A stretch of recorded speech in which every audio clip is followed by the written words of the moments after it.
ಆತ್ಮೀಯ H16 news ಅರ್ಥಾತ್ ಹೇ ಸಿದ್ದಾರಾಮ್ಗೆ ಸ್ವಾಗತ.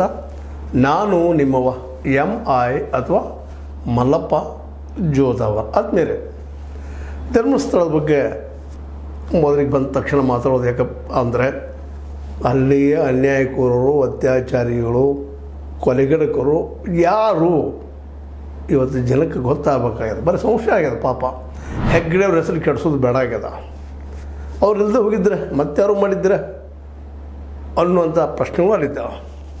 ಅದಕ್ಕೆ ಅದು ಏನು ಅನ್ನೋದು ಹೊರಗೆ ಬರಬೇಕು. ಯಾರೋ ಇರಲೋ ಬೇಡ, ಇವರು ದೂರದಾರರು ಇರ್ಬೋದೇನೋ, ಅದನ್ನು ನಾವು ಎಸ್ ಅನ್ನುವುದು ಒಂದು ಹಂತದವರೆಗೆ. ಆದ್ರೆ ಅದು ಹೊರಗೆ ಬರಬೇಕು. ಆ ದಿಶೆಯಲ್ಲಿ ಬಹಳ ಮಹತ್ವ ದೊಡ್ಡ ಸಾಕ್ಷಿ, ದೊಡ್ಡ ಹೋರಾಟಗಾರರು ಅಲ್ಲಿ ಸೋಮನಾಥ್ ನಾಯಕರು. ಒಳಗಿದ್ದಂಥ ಮನುಷ್ಯ, ಹೋರಾಟಗಾರ. ಇಲ್ಲಿಯವರೆಗೆ ಅಲ್ಲಿಯ ಭೂಮಿಯನ್ನು ಕಳೆದುಕೊಂಡಂಥವ್ರ ಬಗ್ಗೆ ದೊಡ್ಡ ಹೊತ್ತಿಗೆಯನ್ನು ಮಾಡಿದ್ದಾರೆ. ಆ ಹೊತ್ತಿಗೆ ಧರ್ಮಸ್ಥಳದ ಹೆಗ್ಗಡೆ ಅವರು ಏನೇನು ಈ ಒಂದು ಏರಿಯಾದಲ್ಲಿ ಮಾಡಿದ್ದಾರೆ, ಒಂದು ಅವ್ಯವಹಾರ, ಅನ್ಯಾಯ, ಬಡವರ, ದುಡಿಯುವ ವರ್ಗದವರ, ದಲಿತರ ಭೂಮಿಯನ್ನು ಯಾವ ರೀತಿ ಕಬಳಿಸಿದ್ದಾರೆ. ದೊಡ್ಡ ಪುಸ್ತಕ, ಕರ್ಮಕಾಂಡ, ಹೆಗ್ಗಡೆಯವರ ಕರ್ಮಕಾಂಡ ಅಂತೇಳಿ ಮಾಡಿದ್ದಾರೆ. ಆ ಪುಸ್ತಕ ತೆಗೆದುಕೊಂಡು ಯಾಕೆ ಇಲ್ಲಿವರೆಗೆ ನಮ್ಮ ಸರ್ಕಾರ ಆಗಲಿ ಅಥವಾ ನ್ಯಾಯಾಂಗ ಆಗಲಿ ತನಿಖೆ ಮಾಡಿಸ್ಬಾರ್ದು? ಅದು ಯಾಕೆ ತನಿಖೆ ನಡೀತಾ ಇಲ್ಲ? ಪಾಪ ಅವರೆಲ್ಲ ಕಡೆನೂ ಹೋಗ್ತಾ ಇದ್ದಾರೆ, ಪ್ರಯತ್ನ ಮಾಡ್ತಾ ಇದ್ದಾರೆ. ಆ ದಿಶೆಯಲ್ಲಿ ಯಾಕೆ ಇನ್ನೂ ಅಷ್ಟು ಹೊರಗೆ ಬರ್ತಾ ಇಲ್ಲ? ಅವ್ರೇನು ಸುಳ್ಳು ಹೇಳ್ತಾ ಇದ್ದಾರೆ ಅಂದರೆ ಅವ್ರು ಜೈಲಿಗೆ ಹಾಕಲಿ ಸೋಮನಾಥ್ ನಾಯಕರನ್ನು. ಅವ್ರು ತಪ್ಪು ಹೇಳ್ತಾ ಇದ್ದಾರೆ. ಅವ್ರ ಮೇಲೆ ನೋಡ್ತಾನೆ ಇರ್ತೀವಿ ನಾವು. ಈ ಅದರಲ್ಲೂ ನಮ್ಮ ಯೂಟ್ಯೂಬರ್ಸ್ಗಳು ಮಾತ್ರ ಅವ್ರ ಬಗ್ಗೆ ಅಪಾರವಾದ ಗೌರವ ಹೊಂದಿದ್ದಾರೆ. ಲೋಕಲ್ ಜನರು ಭಾಳ ಗೌರವ ಹೊಂದಿದ್ದಾರೆ ಸೋಮನಾಥ್ ನಾಯಕರ ಬದಲಾಗಿ. ಒಬ್ಬ ಪ್ರಬುದ್ಧ ಜೀವಿ, ವಯಸ್ಸಾದಂಥವ್ರ ಜೊತೆಗೆ ಇಲ್ಲಿ ಭಾಳ ಪ್ರಮುಖ ವಿಷಯಪ್ಪ ಏನಂದ್ರೆ, ಈ ನಾಯಕರು ನಮ್ಮ ಹೆಗ್ಗಡೆ ಅವರು ಅತ್ಯಂತ ಆತ್ಮೀಯರು, ಆಪ್ತರು ಮತ್ತು ಕಟ್ಟರ RSS. ಅವ್ರು ಇವತ್ತು ದೂರ ಆಗಿದ್ದಾರೆ ಇವರಿಂದ. ಇದಕ್ಕೆ ಮೊದಲು ಉತ್ತರ ಹುಡುಕ್ಬೇಕಾಗಿದೆ. ಆಮೇಲೆ ನೋಡೋಣ ಅದು ಯಾರಿದ್ದಾರೆ, ಹಿಂದೆ ಏನು ಎಂದು. ಅದು ಇವ್ರ ವಿರುದ್ಧ ದೊಡ್ಡ ಹೊತ್ತಿಗೆಯನ್ನು ಮಾಡಿ ಬಂದವರೆಲ್ಲ ಹಂಚ್ತಾ ಇದ್ದಾರೆ. ಮೊನ್ನೆ ಶೃಂಗೇರ ಸ್ವಾಮಿಗಳು ಬರೋ ಮುಂದೆ ಅವ್ರಿಗೆ ಮೊದಲಿಗೆ ಭೇಟಿಯಾಗಿ ಇವರೆಲ್ಲರ ಕರ್ಮಕಾಂಡವನ್ನು ಅಂದರೆ ಹೆಗ್ಗಡೆಯವರ ಕರ್ಮಕಾಂಡವನ್ನು ಅವ್ರ ಮುಂದೆ ಇಟ್ಟು ಬಂದಿದ್ದಾರೆ. ಆದರೂ ಅವ್ರು ಬಂದಿದ್ದಾರೆ. ಯಾಕೆ ದೊಡ್ಡ ಮಠ ಆಗ್ತದೆ, ದೊಡ್ಡ ದೇವಸ್ಥಾನ ಆಗ್ತದೆ, ದೇವಾಲಯ ಆಗ್ತದೆ, ಬಂದಿರ್ಬೋದು, ಇಲ್ಲ ಅಂತಲ್ಲ. ಅವ್ರು ಮಾಡೋ ಪ್ರಯತ್ನ ಮಾಡ್ತಾಯಿದ್ದಾರೆ. ಆದರೆ ಅವರು ಏನು ಆರೋಪ ಮಾಡ್ತಾಯಿದ್ದಾರೆ, ಅವ್ರು ತನಿಖೆ ಯಾಕೆ ಆಗ್ತಾಯಿಲ್ಲ? ಸರ್ಕಾರಿ ದಿಸೆಯಲ್ಲಿ ಯಾಕೆ ಕ್ರಮ ಕೈಗೊಳ್ತಾ ಇಲ್ಲ ಅನ್ನೋದು ಇವು ದೊಡ್ಡ ಪ್ರಶ್ನೆ. ಒಂದು ವೇಳೆ ಅವ್ರು ಆರೋಪ ಮಾಡೋದೆಲ್ಲ ಸುಳ್ಳಿದ್ರೆ ಯಾಕೆ ಆ ನಾಯಕರನ್ನು ಜೈಲಿಗೆ ಹಾಕಬಾರ್ದು? ಅನ್ನೋದಕ್ಕೆ ನಮ್ಮ ಹೆಗ್ಗಡೆಯವ್ರ ಹೆಸರನ್ನು ಯಾಕೆ ಕೆಡಿಸ್ತಾ ಇದ್ದಾರೆ ಅನ್ನೋದು ಸಹಿತ ಅಷ್ಟೇ ಪ್ರಮುಖ ಪ್ರಶ್ನೆ ಆಗಿದೆ. ಆದರೆ ಅವ್ರನ್ನ ಯಾರೂ ಕೆಣಕ್ತಾನೆ ಇಲ್ಲ. ಅವರು ಇಲ್ಲಿವರೆಗೆ ಒಯ್ದು ತನಿಖೆ ಮಾಡಿಸಿ ಮತ್ತೇನು ಮಾಡ್ತಾರೆ. ಯಾಕಂದರೆ ಎಲ್ಲನೂ ಲೀಗಲಾಗಿ ಇಟ್ಕೊಂಡಿದ್ದಾರೆ ಡಾಕ್ಯುಮೆಂಟ್ಸ್. ಅವರು ಅಲ್ಲಿ ಏನು ನಡೆದ ಭೂ ಹಗರಣಗಳು, ಅಲ್ಲಿಯ ಭೂಮಿಯನ್ನು ಕಳೆದುಕೊಂಡಂಥವ್ರದ್ದು ಏನು ಎಂತು ಎಷ್ಟು ಕಬಳಿಸಿದ್ದಾರೆ ಇವರು. ಸಾವಿರಾರು ಎಕರೆ ಭೂಮಿಯನ್ನು ಯಾವ ರೀತಿ ಕಬಳಿಸಿದ್ದಾರೆ ಅನ್ನೋದನ್ನು ಅವರು ಬಿಡಿಯಾಗಿ ಹೇಳ್ತಾರೆ. ಅವ್ರು ಹೇಳೋದನ್ನು ಮಾಡೋದನ್ನು ನೋಡಿದಾಗ ಆಶ್ಚರ್ಯ ಆಗ್ತದೆ. ನಿರಂತರ ಈ ದಶಕಗಳಿಂದ ಹೋರಾಟ ಮಾಡ್ತಾ ಬಂದಿದ್ದಾರೆ. ಯಾವಾಗ ಇವರು ಆತ್ಮೀಯಗಳಿದ್ದಾಗ ಏನೇನು ನೋಡ್ತಾ ಬಂದರು, ಈ ಹೊರಗಿದ್ದಂಥ ವ್ಯಕ್ತಿ ಬೇರೆ, ಒಳಗಿದ್ದಂಥ ವ್ಯಕ್ತಿ ಬೇರೆ ಅಂತ ಯಾವಾಗ ಅರಿವಿಗೆ ಬಂತೋ ಆಗ ಇವರೆಲ್ಲ ಹೊರಗೆ ಬಂದಂಥ ತಿಮ್ರೋಡಿನ ಒಂದು ಕಾಲಕ್ಕೆ ಅವ್ರಿಗೆ ಬೇಕಾದವ್ರನ್ನ. ಈ ಮಟ್ಟಿನವ್ರು ಇತ್ತೀಚೆಗೆ ಬಂದಂಥವ್ರು ಆ ಮಾತು ಬೇರೆ. ಇವರೆಲ್ಲ ಅಲ್ಲಿದ್ದು ಬೆಳೆದವ್ರು, ನೋಡಿದವರು. ಅಲ್ಲಿ ಲೋಕಲ್ ಜನ ಇವತ್ತು ಮಾತಾಡ್ತಾ ಇದ್ದಾರೆ ರೀ, ಭಾಳಷ್ಟು ಮಾತಾಡ್ತಿದ್ದಾರೆ. ಅದು SIT ತೆಗೆದುಕೊಳ್ತಾ ಇದೆ, ಆ ಮಾತು ಬೇರೆ. SIT ಇವತ್ತು ಚೆನ್ನಯ್ಯನ ಹೆಂಡತಿಯನ್ನು, ಎರಡನೇ ಹೆಂಡತಿಯನ್ನು, ಅವರ ಸಹೋದರಿಯನ್ನು, ಅದೇ ಕಾಲಕ್ಕೆ ತಿಮ್ರೋಡಿಯವರ ಜೊತೆಗೆ 2023ರಲ್ಲಿ ಮಾತಾಡಿದ ವಿಡಿಯೋ ಶೂಟ್ ಮಾಡಿದಂತಹ ತಿಮ್ರೋಡಿಯವರ ಮಗಳನ್ನು SIT ತನ್ನ ಕೆಲಸ ನಡೆಸಿದ್ರು. ಅದೇ ಕಾಲಕ್ಕೆ ಅದು ಸಹಿತ ಈ ನಮ್ಮ ಸೋಮನಾಥ್ ನಾಯಕರುಗಳು ಆರೋಪಗಳನ್ನ ತೆಗೆದುಕೊಂಡ ಏನಿದು ಎಂತು ನಿಜ ಏನು ಅದನ್ನು ಮಾಡಬೇಕಾಗಿದೆ. ಯಾಕಂದ್ರೆ ಇಲ್ಲೇ ಯಾವುದೇ ಒಬ್ಬ ವ್ಯಕ್ತಿಗೆ ಅದರಲ್ಲೂ ಅನ್ಯಾಯಗಳಾದವಾಗ ಅವ್ರಿಗೆ ನ್ಯಾಯ ಸಿಗಬೇಕಾಗಿದ್ದು ಒಂದು ಸಹಜ, ಒಂದು ನ್ಯಾಚುರಲ್ ಅಂತೀವಿ ನಾವು ಅದಕ್ಕೆ, ನ್ಯಾಚುರಲ್ ಜಸ್ಟಿಸ್ ಅದು ಸಿಗಬೇಕಾಗಿ. ಜಸ್ಟಿಸ್ ಅಷ್ಟೇ ಅಲ್ಲ, ಪಾಪ ಭೂಮಿ ಕಳ್ಕೊಂಡಿದ್ದಾರೆ. ಅವರು ಬದುಕನ್ನು ಕಳ್ಕೊಂಡಿದ್ದಾರೆ. ಯಾಕೆ ಒಂದು ಭೂಮಿ ಕಳ್ಕೊಂಡ್ರೆ ಆ ವ್ಯಕ್ತಿ, ಒಬ್ಬ ರೈತನ ಬದುಕ 1 ಗುಂಟೆನೋ 2 ಗುಂಟೆನೋ 5 ಗುಂಟೆನೋ 10 ಗುಂಟೆನೋ ಎಕರೆನೋ 2 ಎಕರೆನೋ ಭಾಳ ದೊಡ್ಡ ಭೂಮಿಗಳಿಲ್ಲ. ಅವುಗಳೆಲ್ಲ ಕಬಳಿಸಿ ಹೋಗಿಬಿಟ್ಟಿದ್ದಾರೆ. ಕೆಲವೊಂದು ದೊಡ್ಡ ಭೂಮಿಗಳಿದ್ದಾವೆ, ಆ ಮಾತು ಬೇರೆ. ಅವೆಲ್ಲ ತನಿಖೆ ಆಗಬೇಕಲ್ಲ, ಏನದು ಆ್ಯಕ್ಚುವಲ್ ಅಂತೇಳಿ. ಸೋಮನಾಥ್ ನಾಯಕರಲ್ಲಿ ನೀವು ಕೇಳಲಿಕ್ಕೆ ಶುರು ಮಾಡಿದರೆ ಮಿನಿಮಮ್ ನಿಮ್ಗೆ 1 ಅಥವಾ 2 ದಿನಗಳವರೆಗೆ ನಿರಂತರವಾಗಿ ಹೇಳುವಷ್ಟು ಅವ್ರು ಮೆಟೀರಿಯಲ್ ಸಂಗ್ರಹ ಮಾಡಿದ್ದಾರೆ. ಎಲ್ಲೆಲ್ಲಿ ಏನು ಗದ್ದಲ ಮಾಡಿದ್ದಾರೆ, ಹೆಂಗೆ ಡಾಕ್ಯುಮೆಂಟ್ಸ್ ತಿದ್ದಿದ್ದಾರೆ, ತಮ್ಮ ಹೆಂಗೆ ಮಾಡ್ಕೊಂಡಿದ್ದಾರೆ.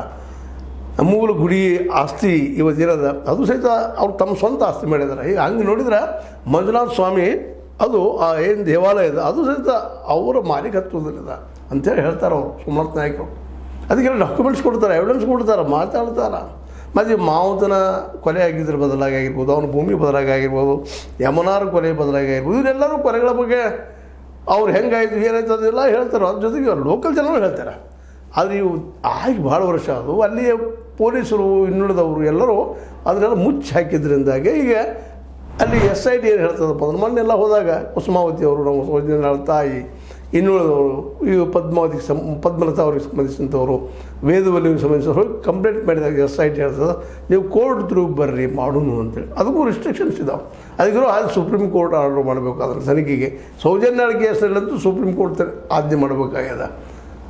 ಇಲ್ಲ ಇದೆಲ್ಲದಕ್ಕೂ ಏನು ಕೊನೆಗೆ ಜನ ಎದ್ದು ನಿಲ್ತಾ ಇದೆ. ಅಲ್ಲ ಇದು ನಮ್ಮ ಸಿದ್ದರಾಮಯ್ಯ ಸರ್ಕಾರಗಳು ಇದು ಗಮನಿಸಬೇಕಾಗ್ಯದ. ಈಗಾಗಲೇ 50-60 ಊರುಗಳಿಗೆ, ದೊಡ್ಡ ದೊಡ್ಡ ಪಟ್ಟಣಗಳಿಗೆ, ಮೆಟ್ರೋಪಾಲಿಟನ್ ಸಿಟಿಗಳಿಗೆ ಎಲ್ಲ ಕಡೆ ಹಬ್ತಾ ಇದೆ. ಉತ್ತರ ಕರ್ನಾಟಕದಲ್ಲೂ ಹಬ್ತಾ ಇದ್ರು ನಿಧಾನಕ್ಕೆ ಸೌಜನ್ಯ ಜೊತೆಗೆ ಇನ್ನುಳಿದ ಕೇಸುಗಳು. ಆಗ ಜನನ ಗೆದ್ದು ನಿಲ್ಲುವಂಥ ಪ್ರಸಂಗ ಬರಬಾರ್ದು, ಅನಾರ್ಕಿ ನಿರ್ಮಾಣ ಆಗಬಾರ್ದು, ಅರಾಜಕತೆ ನಿರ್ಮಾಣ ಆಗಬಾರ್ದು ಧರ್ಮಸ್ಥಳದ ಬದಲಾಗಿ. ಇದು ಭಾಳ ಮಹತ್ವದ. ಇಲ್ಲಿ ಪಕ್ಷಗಳ ಮುಖ್ಯಲ್ಲ, ನೀವು ಪಕ್ಷದವ್ರು ಏನು ಹೇಳಿದ್ರು ಸತ್ಯ ಅಂತಲ್ಲ. ಯಾಕೆ ನಿಮ್ಮ ಅನುಕೂಲಕ್ಕೆ ನಿಮ್ಮ ಓಟಿಗಾಗಿ ನೀವೇನೋ ಗದ್ದಲ ಮಾಡ್ತಾ ಇರ್ತೀರಿ. BJP ಇರಲಿ, ಕಾಂಗ್ರೆಸ್ ಇರಲಿ, JDS ಇರಲಿ, ನೀವು ಮೊದಲು ಮುಖ್ಯ ಗುರಿ ಇರೋದಿಲ್ಲ ಅಂದ್ರೆ ಮತ ಬ್ಯಾಂಕ್, ವೋಟ್ ಬ್ಯಾಂಕ್ ಬಂದು ಮತ ಇದು ಕಂಡಿರ್ತದೆ.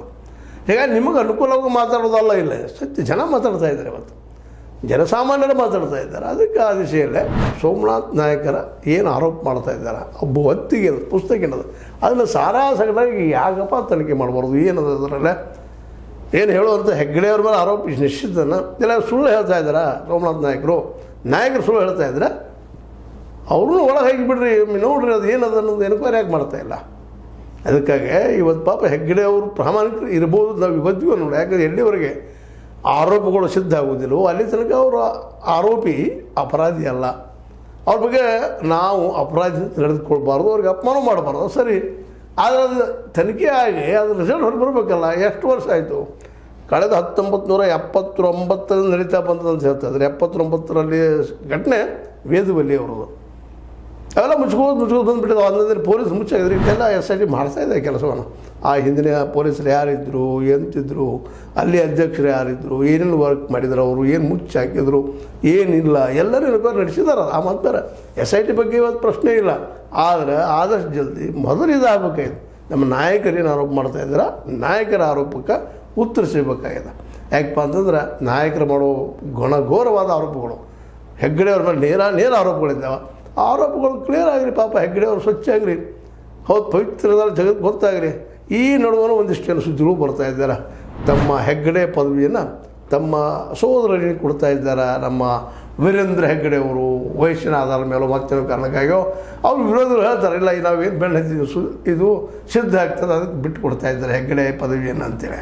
ಅಂದರೆ ಹೆಗ್ಗಡೆ ಪದವಿ ಅದು ಅವ್ರ ಮೂಲದ ಅವ್ರ ಅಡ್ರೆಸ್ ಜೈನ. ಸ್ವತಂತ್ರವಾದ ಮೀಡಿಯಾಗೆ ಬೇಕಾಗಿರುವುದು ಸ್ವತಂತ್ರ ಧ್ವನಿ. ಆ ಸ್ವತಂತ್ರ ಧ್ವನಿ ಉಳಿಸಲು ನೀವು ಮಾಡಬೇಕಾದದ್ದು ಇಷ್ಟೇ. ಅದೇನಪ್ಪಾ ಅಂತಂತಂದ್ರೆ ನಿಮ್ಮ ಕೈಲಾದಷ್ಟು ಸಹಾಯ ಈ ಚಾನಲ್ಗೆ ಮಾಡಿ ಹಾಗೂ ನಿಮ್ಮ ಧ್ವನಿಯನ್ನು ಕಾಪಾಡಿಕೊಳ್ಳಿ ಅಂತೇಳಿ ಅವ್ರು ಹೇಳ್ತಾ ಇದ್ದಾರೆ. ಒಟ್ಟಾರೆಯಾಗಿ ಈ ಧರ್ಮಸ್ಥಳದ ನಾಯಕರ ಮತ್ತು ಹೆಗ್ಗಡೆ ಅವರ ಏನು ನಡುವುದಾವೆ ಆರೋಪ ಪ್ರತ್ಯಾರೋಪಗಳು ಮತ್ತು ಅವರ ಆತ್ಮೀಯರು ಒಂದು ಕಾಲಕ್ಕೆ ಆ ತನಿಖೆ ತೀವ್ರವಾಗಿ ಆಗಬೇಕು. ಹಾಗೆ ಸತ್ಯವಂತರು ಯಾರು, ನಾಯಕರ ಹೆಗ್ಗಡೆ ಅವರ ಚರ್ಚೆ ಅದು ಆಗ್ತಾ ಇರಲಿ. ಸೋಮನಾಥ್ ನಮ್ಮ ನಾಯಕರ ಆರೋಪಗಳಿಗೆ ಉತ್ತರ ಸಿಗಲಿ, ಇಲ್ಲ ಅವರು ಮೇಲೆ ಶಿಕ್ಷೆ ರೆಡಿಯಾಗಲಿ. ಸುಳ್ಳು ಆರೋಪ ಮಾಡಿದ್ರೆ ರೇಟಲ್ಲ ಡಿಫೇಮೇಷನ್ ಕೇಸ್ ಅವ್ರ ಮೇಲೆ ಆಗಲಿ ಅಂತ ಹೇಳ್ತಾ, ಇದು ನಿಮ್ಗೆ ಲೈಕ್ ಆಗಿರ್ಬೋದು. ಲೈಕ್ ಮಾಡಿ, ಶೇರ್ ಮಾಡಿ, ಕಾಮೆಂಟ್ ಮಾಡಿ, ಜೊತೆ ಸಬ್ಸ್ಕ್ರೈಬ್ ಮಾಡಿ. 16 ನ್ಯೂಸ್ ಇರ್ತದೆ. ಸಿದ್ದರಾಮಯ್ಯ ಸತ್ಯದ ಕೈಗೊಂಡು ವಂದನೆಗಳು.